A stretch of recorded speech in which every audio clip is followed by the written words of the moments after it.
Waalaikumsalam. Masuk, Pak. Masuk. Sini kan, Pak. Eh, tuh, Pak. Tadi lagi ini lagi di rumah kawan. Oh ya, Ya. maju ini diskusi kawan-kawan ya. Oh iya iya. Nah, istilah Pak. Kalau kalau yang model-model seperti malam Sabtu, Iya. sifatnya gitu kan ceramah. Iya benar, Pak. Nah sementara sebenarnya jujur saja yang aku harapkan ini sebenarnya Bukan yang benar itu. langsung intinya sini. Iya. Intinya ilmu praktis, cari praktis. Kalau ini ya tolong dibantu aku, dibimbing istilahnya kan untuk ya terus aja kalau syariahnya insya Allah sudah Ya, jalan ya. kan syariahnya nih kan. Itulah dari situ ya. Sudah jalan. Ya. Nah kita nggak pai yang katanya ya hakikat, makrifat ini kan, Iya, itu iya. yang ini kan. Ya. Ini. Karena kalau dalam ceramah-ceramah di YouTube nih kayaknya itu yang ini kan. Iya, iya. Lagi ini. Cuman kita nak ngikut itu ya namanya tidak berguru, jadi guru angin istilahnya itu kan. Beda ini. Benar. Nah, inilah yang kau harapkan dengan Pak Abu ini dan kawan-kawan nantinya. Iya. Mungkin aku secara rutin tuh untuk ngikuti kegiatan-kegiatan kayak itu mungkin sekali-sekali kan. Iya, Ya, iya, sifatnya kita ini kan. Iya. Ya silaturahmi sifatnya itu kan. Silaturahmi ya, bukan penggalian ya. Bukan penggalian. Sementara yang kita butuhkan ini ya Penggalian. penggaliannya. Iya, iya. Iya, insyaallah. Kalau ini ya katanya ya kalau ada guru bimbing untuk ke situ ya kalau ini Iya. terlalu istilahnya kan. Iya. Kadang-kadang keluar jalur. Keluar jalur. Jadi Iya, tidak baca ini gitu, tidak sesuai dengan realnya kan. Iya. Ini kita harapkan ada bimbingan lah dari Pak Abu, kawan-kawan dalam rangka mencapai ya namanya hakikat dan marifatnya tadi kan. Kemudian apa yang harus kita ini kan. Iya, iya. Kalau zikir ya zikir cak mano, kalau ini kan tugas kewajiban kita setiap habis sholat apa gitu kan, apa misalnya seminggu sekali harus kita ramalkan atau apa ini kan. Nah, itu. Amalan Tapi, istilahnya. amalan. Tapi apa? Ya sekaligus itu memberikan ketenangan kepada jiwa istilahnya Iya. kan. Nah, itu. Betul. Nah itulah kira Pak Abu ini Iya, oke. pada intinya kan. Oke. Karena yang kemarin kita terus aja belum sampai situ ngisi kan belum ini aku masih sungkan Ya, kan. ya, jadi. Tapi setelah aku kaji, setelah aku ya telusuri, insya Allah ya Pak Abu tidak keberatan untuk berbagi gitu Insya Allah, kan, insya Allah, bimbing ya. aku nih kan. Nah, itu. Ya. Jadi nanti kita masih bercerita tentang sejarah, Mm-mm. tentang kejadian sholat ini. Tapi kita mulai nanti dari azan dulu, Mm-mm. wudhu, baru masuk ke ini. Ada apa-apa kita mulai saja, Pak. Iya, tidak apa-apa. Itu Ya, namanya. mulai dah. Oh.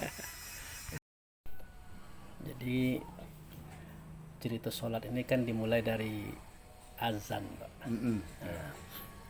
Azan itu kita sering mendengarkan suara azan, tapi kita kadang-kadang kurang menangkap kalau azan itu sesuatu yang sangat sakral, sesuatu yang sangat luar biasa. Jadi seketika azan berkumandang, banyak orang-orang tuh terkesan tidak peduli, Mm-mm. tidak peduli dalam artian tuh ya cuek. Oh. Mungkin dia yang kerja juga, Oh. yang tidur juga, yang main juga kan. Nah, seperti itu. Nah, jadi ada hal yang perlu kita catat dalam kajian ini, Oh. masalah azan. Itu dalam surat Al-Anfal ayat 20, Pak. Bunyinya itu atiullah wa rasuluh wala tuwalu anhu wa antum tasma'un. Nah, itu. Jadi taatlah kepada Allah dan kepada Rasulnya, Mm-mm. dan jangan kamu berpaling dari suara Allah sedangkan kamu mendengarkannya. Nah, itu. Jadi jangan kamu berpaling dari suara Allah sedangkan kamu mendengarkannya. Jadi kan agak dalam bahasa ini, Pak. Kalau kita tanya ke orang, mana itu suara Allah? Mana itu kata Allah? Mana itu seruan Allah? Jelas tidak pernah kita dengar. Nah, jadi kita menyadari bahwa Allah itu nama zat, Pak. Allah itu adalah sebuah nama daripada zat yang maha agung. Ya, kalau nama kan memang tidak ada bentuknya, Pak. Misalnya Mulyadi Usman, nama tidak ada bentuknya, tidak ada rupanya, tidak ada suaranya, tidak ada katanya. Tapi meskipun dia adalah nama zat, dia ingin menyatakan itu kepada alam semesta. Dia ingin menunjukkan keberadaannya. Makanya dalam surah Al-Hadid kita temukan wal awalu wal akhiru wal zahiru wal batinu. Dialah yang awal, dialah yang akhir, dialah yang zahir. Nah, Allah itu zahir, dialah yang zahir, dialah yang batin. Nah, jadi yang perlu kita pahami adalah di manakah letak awalnya Allah, akhirnya Allah, zahirnya Allah, batinnya Allah. Terutama zahirnya Allah itu di mana letaknya. Nah, kalau kita berkata manis, tentu zahirnya pada gula. Nah, kalau kita berkata pedas, zahirnya pada cabai. Apalagi itu. Nah, jadi banyak contoh-contoh. Nah, jadi kalau kita ingin berkata Allah, zahirnya di mana?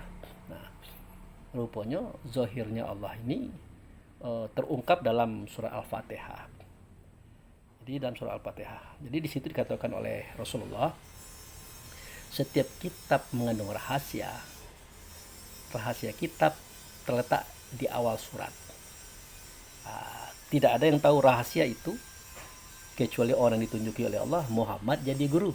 Nah, itu. Kita lihat kitab kita Quran. Ternyata awal suratnya adalah Al-Fatihah. Nah, jadi rahasia kitab Quran itu ada di Al-Fatihah. Rupanya Al-Fatihah ini artinya pembuka.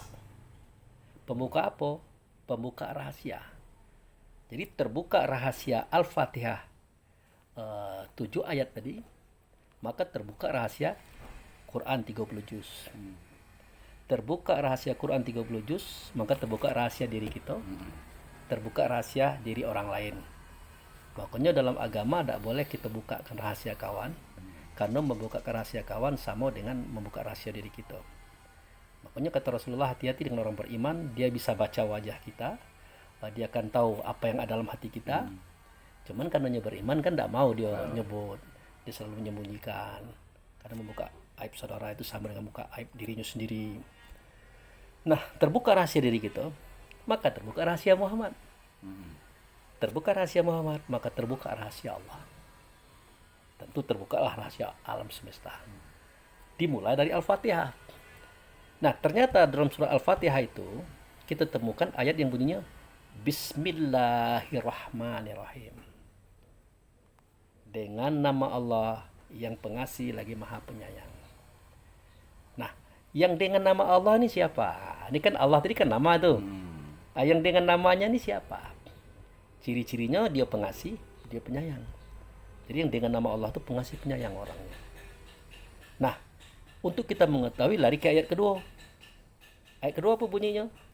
Alhamdulillahi Rabbil Alamin.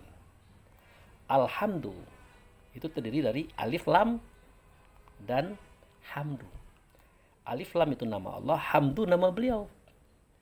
Seketika dia satu dengan Allah, tidak bisa dipisahkan. Satu dengan Allah tidak bisa dibedakan. Satu dengan Allah tidak pula boleh disamakan. Waktu itu nama beliau Alhamdu. Alhamdu. Nah, kalau dipisah, alif lam nama Allah, hamdu nama beliau. Bergeser sedikit, berubah nama menjadi Ahmad. Artinya sifat terpuji. Isinya sidik, amanah, tabligh, fatanah.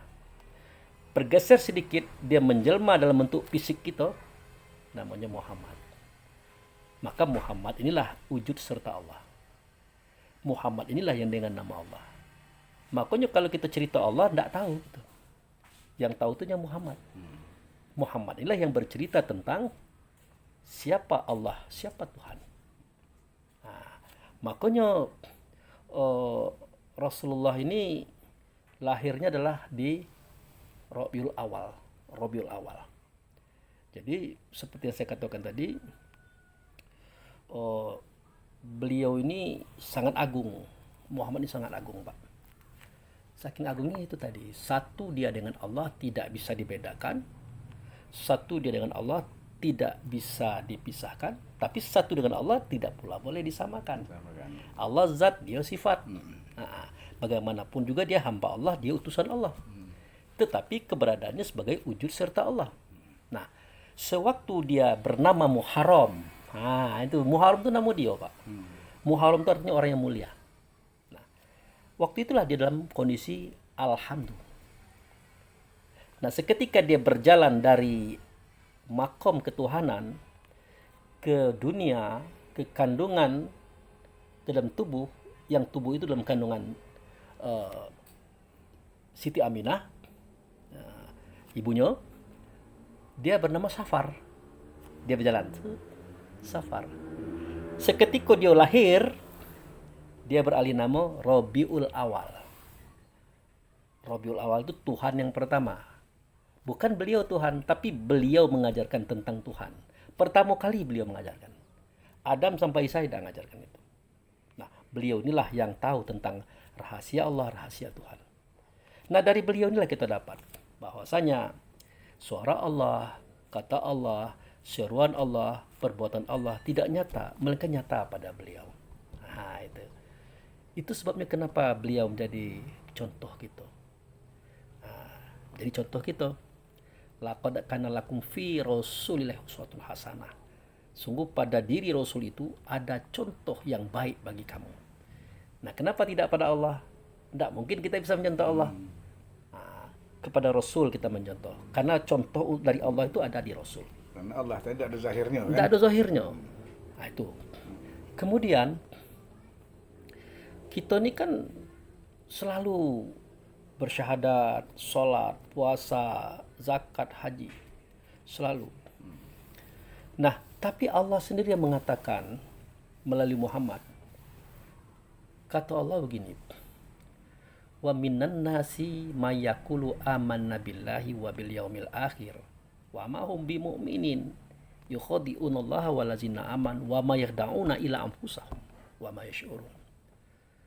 Sebagian manusia, sebagian sini adalah sebagian besar, Pak. Sebagian besar daripada manusia itu adanya tuh melakukan sesuatu yang dia itu mendustakan orang beriman, mendustakan Allah. Sebenarnya dia itu tidak seperti itu. Yang dia dustakan itu bukan Allah, bukan orang beriman. Dia mendustakan dirinya sendiri. Pada hakikatnya, kan? Tapi mereka tidak menyadari itu. Banyak itu, Pak. Itu cerita tentang kita itu, Pak. Banyak orang bersyahadat, tapi palsu. Boleh kita tanya. Bapak bersyahadat? Ya, bunyikan. Asyhadu an la ilaha illallah wa asyhadu anna Muhammadar Rasulullah. Apa artinya? Aku bersaksi tidak ada Tuhan selain Allah. Aku bersaksi Muhammad itu utusan Allah.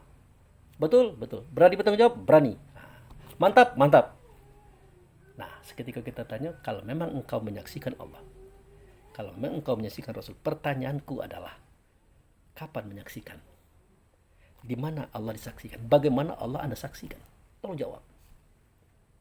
Itu alat ngeceknya, Pak.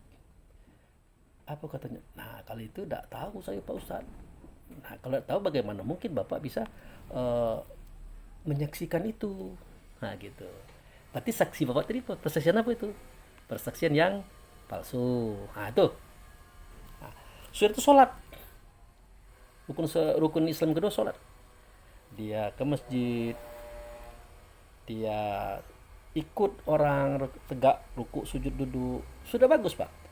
Kita sudah mengatakan dia sudah bagus. Tapi Allah tahu kalau dia itu tidak sholat. Dari mana tahunya? Seketika dia Allahu Akbar, udah ingatannya udah kemana-mana, Pak. Itu kan cerita kita tuh.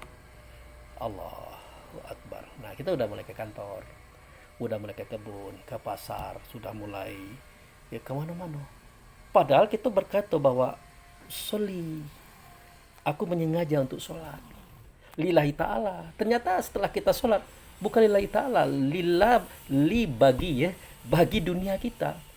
Memang ngebun sawit lah, inilah yang dipikir dalam itu. Sampai-sampai salam. Bahkan ada yang tidak tahu, ambonilah berapa rakaat. Aku inilah berapa rakaat. Ada seperti itu. Saking parahnya kita dalam sholat itu. Nah, lagi-lagi sholat palsu. Puasa begitu juga.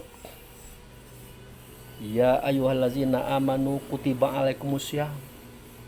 Orang beriman, telah sampai kepada kamu suatu masa untuk kamu as-saum, menahan, memenjarakan, membelenggu. Kalau kamu berhasil, mudah-mudahan kamu menjadi orang bertakwa. Ini Allah mengatakan Al-Baqarah 183 itu. Pas kita tanya, Bapak pernah melihat setan? Jawabnya belum. Ibu pernah melihat setan? Jawabnya belum. Wah, kalau begitu lonceng dong puasanya. Nah, lonceng ternyata tidak berhasil dong. Kenapa? Karena pengertian as-saum itu sendiri artinya menahan, memenjarakan, membelenggu. Apa yang dibelenggu? Ya dibelenggu setan. Ah itu. Lah kalau kita tidak kenal dengan setan, tidak tahu dengan setan, tidak pernah ketemu dengan setan, bagaimana kita membelenggu? Ketahuan bahwa puasa kita loncong, Pak. Artinya nol. Tapi ini karena kita ngaji empat mata kan, ngaji duduk, tentu persoalannya lain. Di masjid jangan dibuka ini dan tidak kawan puasa lagi, Pak. Nah itu. Nah dan ternyata Allah mengatakan alam ahad ilaikum ya bani Adam ala tabudu syaitan innahu lakum adu mubin. Itu surat Yasin, Pak. Nah, bukankah aku sudah jelaskan kepada wahai anak Adam, jangan diikuti kehendak setan, jangan sujud kepada setan, jangan diturut kehendaknya. Sesungguhnya bagi kamu setan itu nyata. Ternyata setan itu nyata, Pak. Nah, ini juga ada uraiannya. Tuh. Kemudian zakat. Zakat itu artinya mensucikan diri. Pas kita tanya, kamu berzakat? Yo. Tiap tahun. Nah, pas hari raya kami zakat fitrah. Pas 1 kali setahun kami zakat mal. Keluar duit, Pak. Tapi sebenarnya bukan itu zakat. Itu pembuktian atau bunga-bunga daripada zakat. Zakat itu sudah kita ucapkan dalam sholat. Inna sholati wa nusuki wa mahyaya wa mamati lillahi rabbil alamin. Inilah sholatku ya Allah. Inilah ibadahku ya Allah. Apa itu sholat? Sholat stempel. Sah dan tidak sahnya ibadah kita, amal kita, karya kita tergantung dengan bagusnya sholat. Makanya Allah berkata melalui Rasul, inna awala yuhasibu min amali bani Adam as-sholah. Yang pertama kali dihisab oleh Allah tentang amal anak Adam itu sholatnya.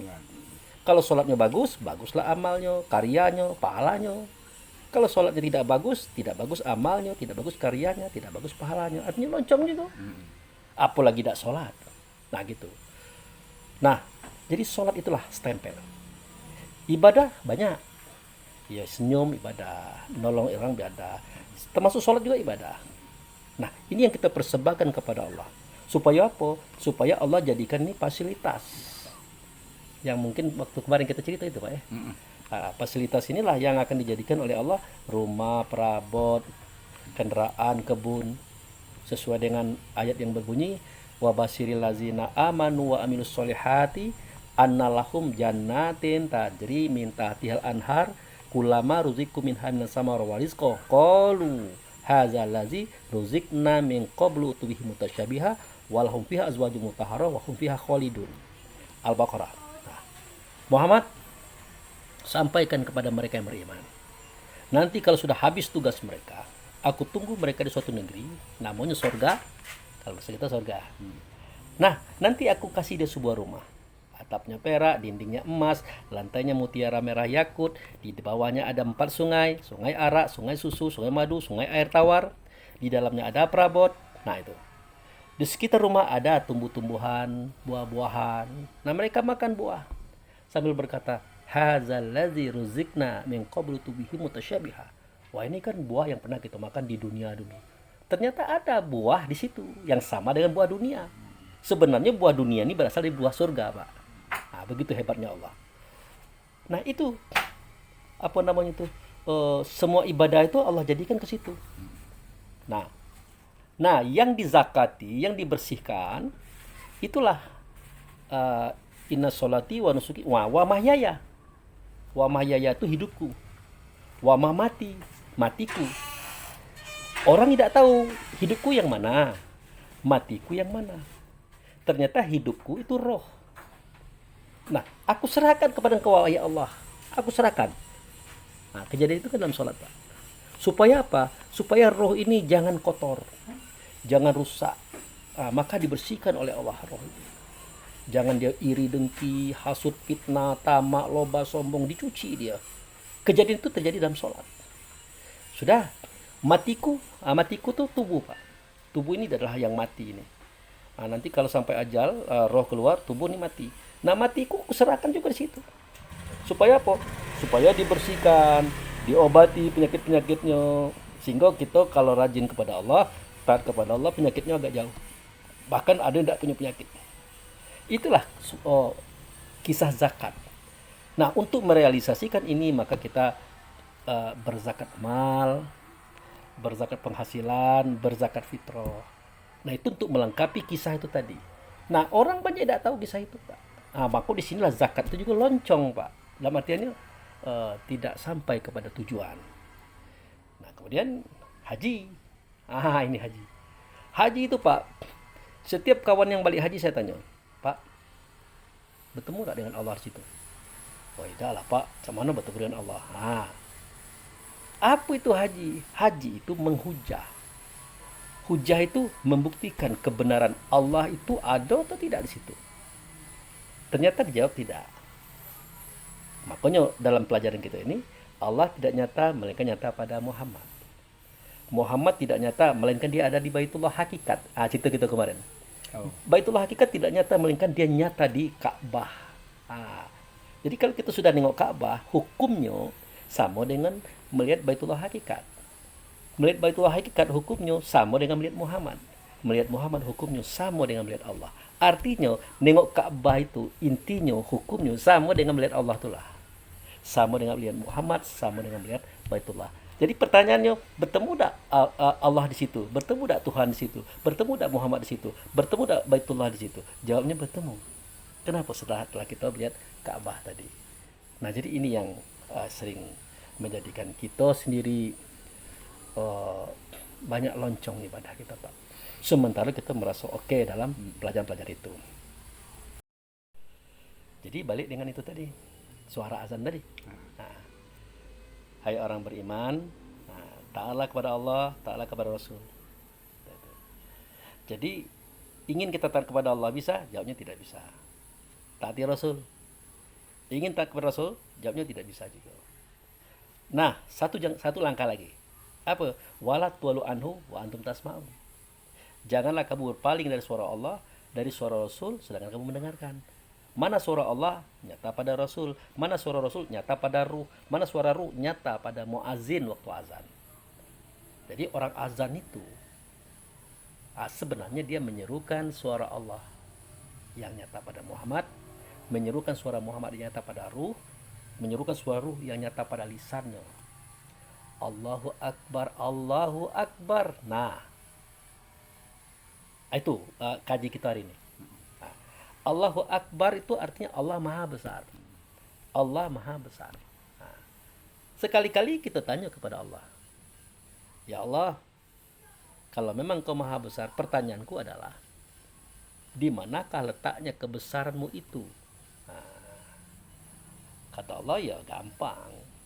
Akan kutunjukkan kepadamu kebesaranku itu di mana. Makanya diturunkanlah dalam surah As-Sajdah ayat 9. Itu. Summa sawahu wa nafakhu fihi miruhihi. Minum, Pak.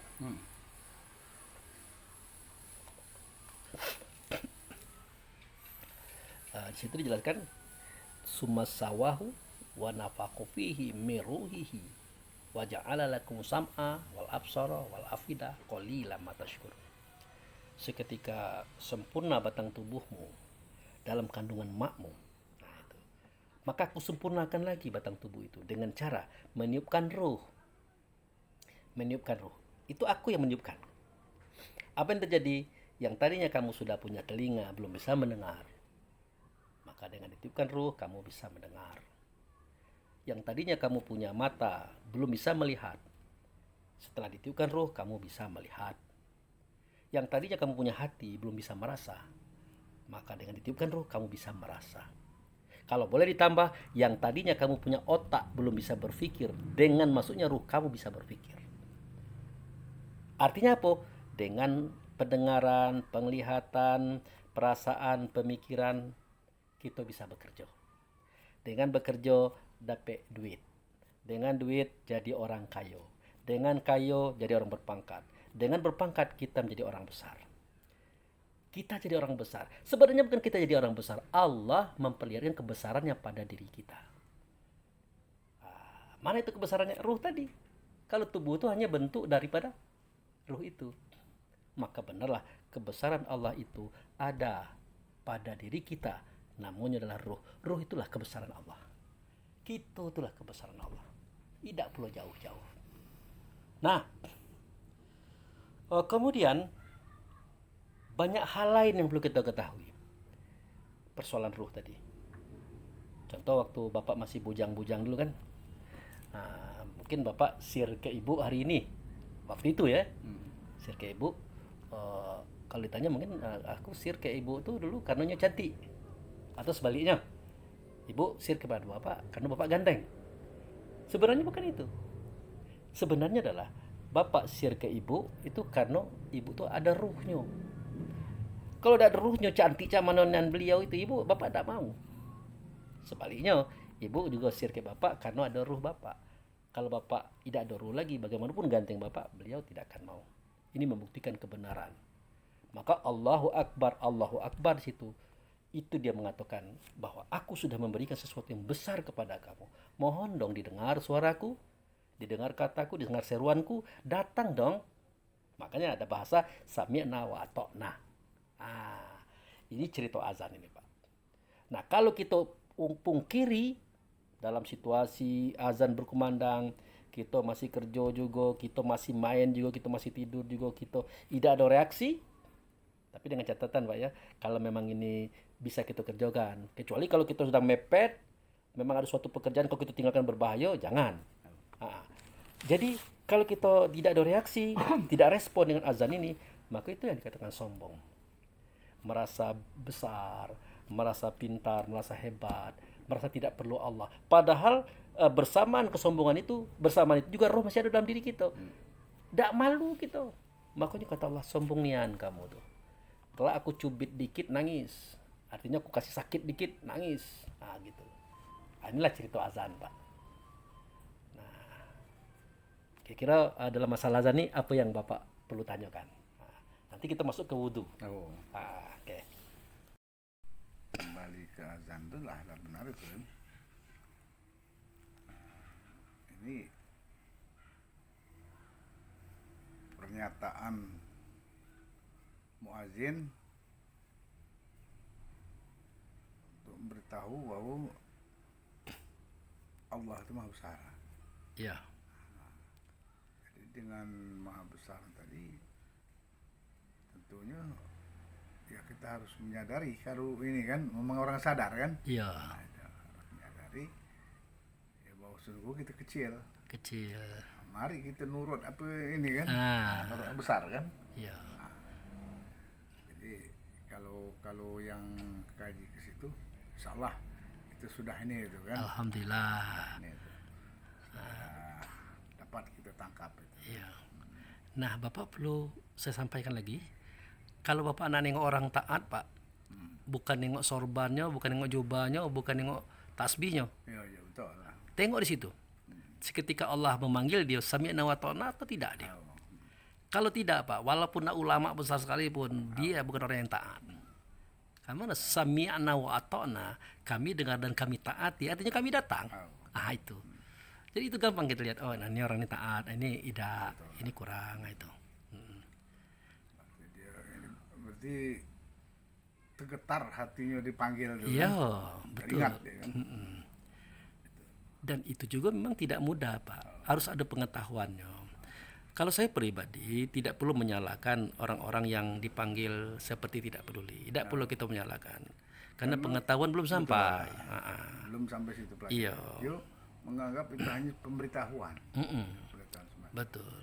Nah, itu ada yang mengatakan, makanya ada yang mengatakan, oh itu tanda waktu salat.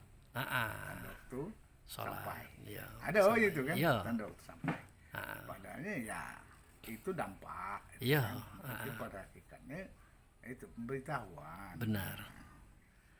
Nah, jadi orang-orang yang dipanggil datang, Pak, itu istimewa. Istimewanya di mana? Istimewanya jelas dia adalah ditulis oleh Allah sebagai hamba yang taat. Nah, gitu. Yang lain bagaimana yang melalaikan waktu? Ya Allah tidak perhitungkan lagi itu. Dan itu ya makanya itu kadang-kadang aku galak ngecek dengan kawan-kawan anak itulah yang masuk ini tadi apa siraman artinya Iya. itu apa namanya hidayah. Nah itu hidayah. Jadi nikmat hidayah itu betul-betul kita syukuri artinya kan. Benar. Karena kalau tidak diberi hidayah memang itulah ini kan. Oke, alhamdulillah syukur ya kalau kita nengok kawan-kawan itu berarti mereka sudah beri hidayah. Iya. Itu masuk bangga dan alhamdulillah artinya kan. Nah, ada juga itu Pak yang apa mereka yang dipanggil datang ada Pak. Tapi dia tidak tahu hakikat. Seperti yang kita katakan tadi. Mungkin itu sementara sudah bagus, Pak. Nah, harapan kita dia lebih meningkatkan lagi kan. Nah, itu yang ini. Nah, ini yang perlu kita ini kan. Iya. Yang perlu kita giring sebenarnya. Kan? Benar. Banyak itu. Kenapa? Ya ibarat kata kami itu kayak ada pepatah kami di daerah selatan tuh. Ipun mudik segugu mudik. Irik buaya mudik pulau. Nah, ini apa namanya buaya itu ada yang panjang-panjang itu kan. Iya. Nah, jadi nengok orang rame-rame, alami kok rame. Iya. Tapi apa yang digawikan rame itu belum tahu apa. Nah, ntar balik tadi orang nunduk kita nunduk, orang cungak kita cungak. Nah, hakikat daripada cungak kan nunduk ini belum tahu dia apa itu. Nah, tapi itu masuk hidayah juga itu sebenarnya. Benar, Berarti Pak. dia sudah dapat. Sudah ini. dapat dia. Sebagian Tinggal, nah kita yang sadar ini kalau nengok dia model itu harus memberikan bimbingan. Benar. Nah, Betul. Jadi itulah Pak, kenapa saya tidak berhenti menyampaikan kajian kan. Walaupun kadang-kadang kajian itu kurang didengar kawan ada Pak. Aduh, lah pasti. Dia ngatakan apunyo yang disampaikan Bapak ini. Aduh gitu dah. Tapi kita maklumi, orang-orang yang mendapat hidayah itu memang orang pilihan. Itu satu. Yang kedua, walaupun saya menyampaikan rahasia Tuhan sekalipun, saya tidak berhak merubah hati mereka, Pak. Tugas saya cuman Pak Zakir inama anta muzakir. Sampaikanlah kepada mereka, ya tugas kamu hanya menyampaikan. Makanya kadang-kadang lucu, orang tua ngajarin anak merubah. Tidak bisa Pak merubah. Tapi sampaikan, ini yang baik, ini yang tidak baik. Kalau kamu begini, kamu akan begini. Nah, langsung kita doakan. Nah, segalanya seperti itu. Guru dengan murid juga begitu, kita dengan teman sahabat juga seperti itu. Nah, jadi itulah masalah azan itu sekitar itu ceritanya. Nah, itu batas itu apa pertanyaan Bapak? Nah, iyalah tadi termasuk istilahnya apa yang disampaikan oleh Pak Ustaz Abu itu sudah termasuk kajian, artinya alhamdulillah merupakan kalau kita katakan masalah syariatnya itu tadi banyak ini diungkapkan itu. Nah, itu lah pula kan. Walaupun ada beberapa cukiran ya termasuk hakikat di situ kan. Itu. Jadi masuk ke poin 2.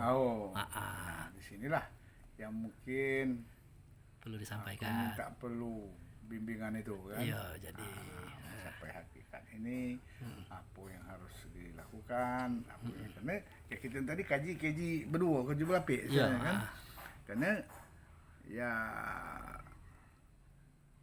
maaf lah dan Allah yang mengetahui kan apa yang ada dengan kita, apa yang dengan aku khususnya.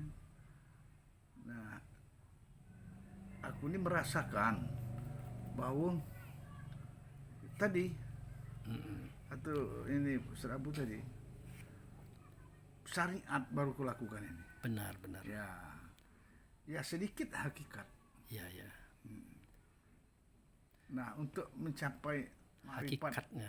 itu tadi kan Hakikat daripada cerita ini tadi. cerita tadi. Iya. Mana jalannya? Iya, istilahnya iya, kan? insyaallah ya. Oke. Itu yang mungkin Boleh berharap sampai. betul aku ini itu kan. Iya, Nah, jadi. tujuannya kan. Nah, jadi berikut ini kita akan menyampaikan tujuan ataupun hakikat azan tadi untuk kita. Kan kalau kita sekedar bercerita kan. Iya. Kalau sekedar dengar cerita. Oh. Tujuannya apa? Nah, mungkin itu hakikat tujuan daripada amalan itu. Nah, oke, kita masuk lagi.